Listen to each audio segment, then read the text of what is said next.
নবীজি বলছেন, যখন দেখা যাবে সমাজের সবচেয়ে দরিদ্র শ্রেণীর মানুষ, স্যান্ডেল কেনার টাকা ছিল না, কাপড় পরার টাকা ছিল না, এই শ্রেণীর মানুষ রাখাল মানে গরু ছাগল চড়াতো, এই শ্রেণীর মানুষ উঁচু উঁচু অট্টালিকা নির্মাণের প্রতিযোগিতা করবে।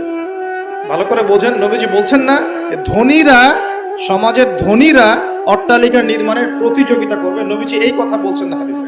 নবীজি বলছেন সবচেয়ে দরিদ্র শ্রেণীর মানুষ, রাখাল শ্রেণীর মানুষ, স্যান্ডেল নাই, গায়ে জামা নাই, এরা উঁচু উঁচু অট্টালিকা নির্মাণের প্রতিযোগিতা করবে। করছে কিনা?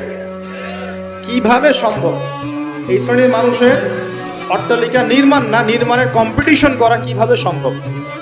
এক, সুদের মধ্য দিয়ে; দুই, করাপশন দুর্নীতির মধ্য দিয়ে; তিন, অন্যের সম্পদ আত্মসাৎ করার মতো। এই সমস্যাগুলো চলছে কিনা সমাজে? এরাই যখন 10-20 তলা বিল্ডিং উঠাবে তখন তো আর মানুষকে মানুষই মনে করবে না। বুঝতে পারছেন না? এদের তো কোনো পড়াশোনা নাই, কোনো ব্যক্তিত্ব নাই, কোনো দিনই এলেম নাই, রুচিবোধ নাই, কালচার না, সামাজিক না, এর তো মানে অসামাজিক। এরা যখন, এদের হাতে যখন আপনি সম্পদ চলে যাবে, এরা তো সাধারণ মানুষকে মানুষই মনে করবে না।